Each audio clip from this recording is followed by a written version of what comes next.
اپنی روح کے باغ میں صبر کی کھیتی کاشت کرو، بے شک اس کا بیج کڑوا ہے لیکن پھل میٹھا ہے۔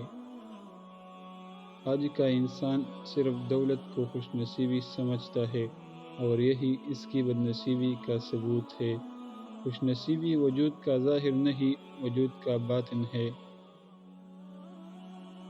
رحم اس فضل کو کہتے ہیں جو انسانوں پر ان کی خامیوں کے باوجود کیا جائے۔ اچھا انسان ریاضی کی زیرو کی طرح ہوتا ہے، جس کی اپنی کوئی قیمت نہیں ہوتی، پر وہ جس کے ساتھ جڑ جائے اس کی قیمت بڑھ جاتی ہے۔ زندگی برف کی مانند ہے، اس کو اچھے کاموں میں گزارو ورنہ یہ پگھل تو رہی ہے، ختم بھی ہو جائے گی۔ لوگ اچھا پڑھنے اور اچھا لکھنے والے انسان کو قابل انسان سمجھتے ہیں، جبکہ در حقیقت میں قابل وہ ہے جو اچھا بولے اور اچھا سوچے۔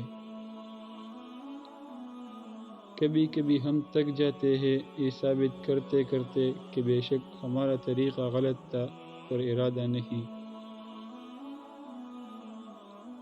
کسی کو اتنا مجبور نہیں کرنا چاہیے کہ وہ اپنی خاموشیاں توڑ کر لفظوں سے تمہارا دھجیہ اڑا دے۔